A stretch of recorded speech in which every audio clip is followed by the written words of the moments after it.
첫 번째 순서는 자기소개 시간입니다. 사전 추첨 순서에 따라서 우상호 서울시장 후보의 소개 영상을 보신 후에 자기소개하는 시간을 갖도록 하겠습니다.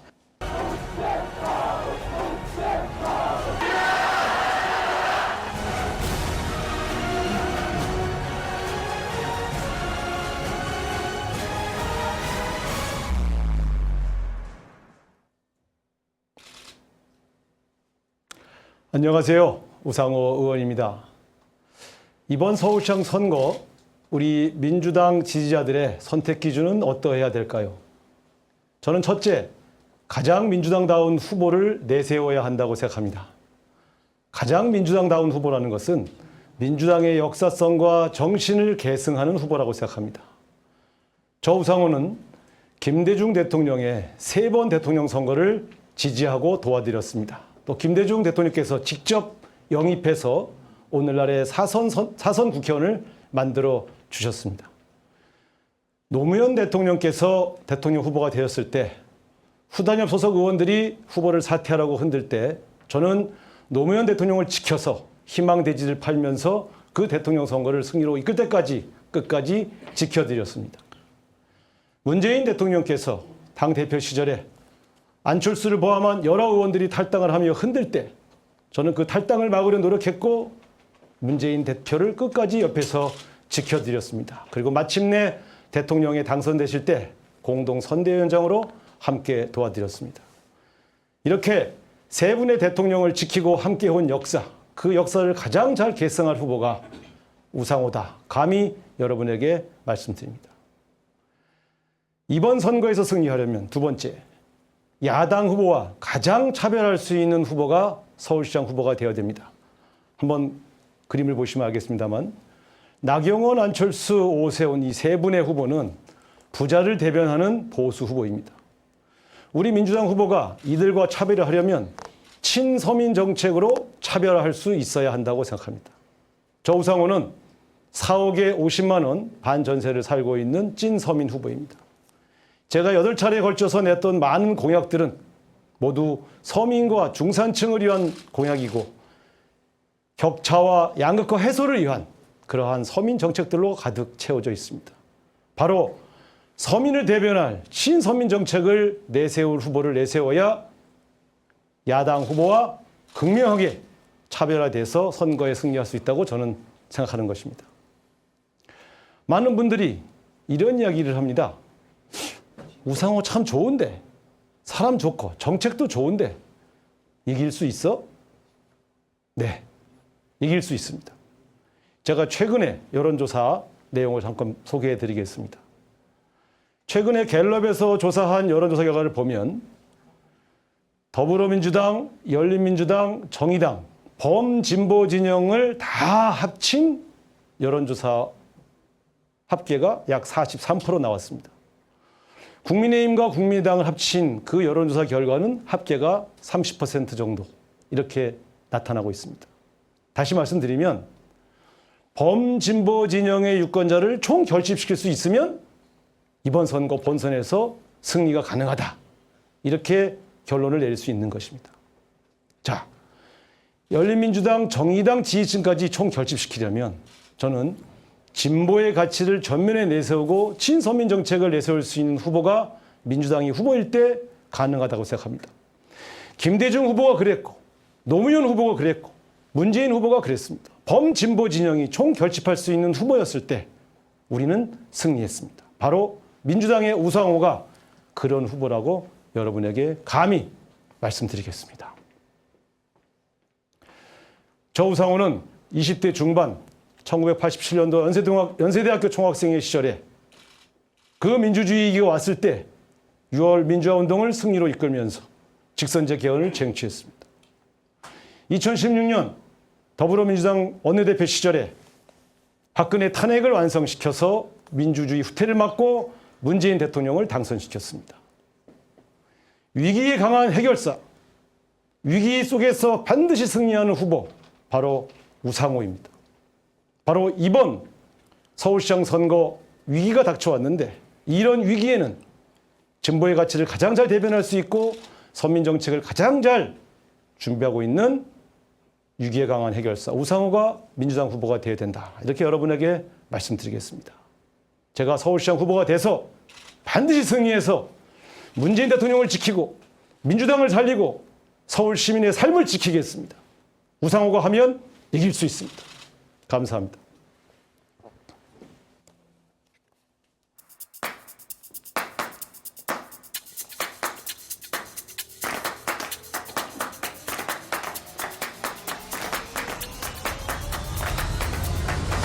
합니다. 박영선. 네, 빌보드 스타 BTS 무명의 서러움 끝에 그들이 선택한 것은 유튜브였습니다. 그곳에서 춤과 노래로 전 세계인을 사로잡았습니다. 사는 방식도 성공하는 방식도 달라졌습니다. 코로나 바이러스는 변화의 속도를 더욱 빠르게 만들었습니다. 먼 미래의 일로 알았던 일들이 불과 1년 만에 일상이 되었습니다. 저는 디지털 경제로의 대전환이라는 화두를 던지면서 중소벤처기업부 장관으로 일했습니다. 자영업자와 중소기업에게 대전환의 시대에 꼭 필요한 스마트화와 디지털화에 도움을 드리기 위해서 참 많이 애썼습니다. 두 차례에 걸친 긴급재난지원금으로 밀린 월세를 냈다는 사장님 말씀에 저도 모르게 왈칵 눈물이 쏟아졌습니다. 특히 백신 접종 관련 일들이 긴박하게 돌아갔습니다. 그런데 뜻하지 않게 선거를 둘러싼 환경이 급변했습니다. 그래서 당을 위해서 결심했습니다. 어쩌면 운명일지도 모른다고 생각했습니다. 여러분, 지난 1년 동안 정말 고생이 많으셨죠? 매출은 줄고 월급은 제대로 못 받는 사람들이 늘었습니다. 코로나 때문에 숨도 마음껏 못 쉬고 친구들과 모임도 제대로 못했습니다. 그러나 우리에게는 위기를 기회로 만드는 DNA가 있습니다. IMF 때도 그랬고 지금도 그렇습니다. 함께 배직장도 맞들면서 위기를 기회로 만들어 가겠습니다. 넓게 보겠습니다. 깊게 생각하겠습니다. 넓고 깊은 해답을 찾겠습니다. 그렇습니다. 합니다. 박영선입니다. 우리를 죽이지 못한 것은 우리를 더 강하게 만듭니다. 니체의 말입니다. 지금 코로나로 인해서 힘들고 고통스럽지만 우리가 잘 준비한다면 머지않아서 더 큰 도약을 할 수 있을 것입니다. 스페인 독감 이후에 뉴욕시가 설정한 조닝, 즉 상업지구, 주거지구와 같은 것들이 지난 100년간 도시의 표준이 되었습니다. 세계를 이끌었습니다. 100년 전 마차에서 자동차로 바뀌던 대전환의 시대만큼 지금 우리는 아날로그에서 디지털 시대로 대전환을 맞고 있습니다.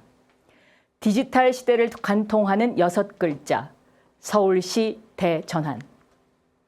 어떤 대전환인가? 첫째, 도시공간의 대전환입니다. 21분 안에 내 삶에 필요한 모든 것을 해결할 수 있는 컴팩트 도시가 바로 그것입니다. 21분 컴팩트 도시는 우리의 미래입니다. 이제는 도시 중심에서 그린 다획화 도시로 가야 합니다. 일터와 주거, 교육과 보육, 문화와 의료, 스포츠와 오락, 이 모든 것이 서울 어디에서나 21분 안에 가능해집니다. 21분 도시는 부동산 가격의 안정화를 가져올 것입니다. 21개의 작은 서울로 구성될 컴팩트 도시는 공간의 수직적 재배치로 가능합니다. 예컨대 1인 주택과 스마트팜이 어우러지는 수직공원은 도심 한복판에서도 친환경 삶을 가능하게 할 것입니다. 지금 야당 후보들은 주택을 몇만 호, 몇십만 호 늘리겠다는 불도저식 개발 공약을 경쟁하듯 내놓고 있습니다. 무주택자를 줄이겠다거나 아파트 가격 얘기는 잘 안 보입니다. 저는 서울시 무주택자 여러분께 반값 아파트를 약속드립니다. 반값 아파트는 토지 임대부로 평당 1,000만 원의 공공분양 형태로 공급하겠습니다. 서울시립대학 반값 등록금도 2011년 원래 제 공약이었습니다. 이번에 약속드리는 반값 아파트도 반드시 해내겠습니다. 컴팩트 도시는 포스트 코로나 시대의 공간, 디지털 경제, 돌봄, 교육, 복지의 대전환을 뜻합니다. 이것이 서울시 대전환입니다. 고교 시절 한 선생님께서 여성다움이 우리를 구원한다는 파우스트의 마지막 구절을 저희에게 강조하셨습니다. 바로 그런 여성다움의 무티, 즉 엄마와 같은 푸근한 리더십이 필요합니다.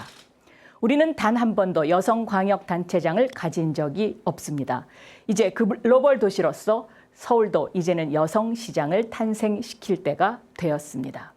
저는 김대중, 노무현, 문재인 세 분 대통령으로부터 직접 정치를 배웠습니다. 이제 우리는 글로벌 도시 서울로 가야 합니다. 박영선입니다. 감사합니다.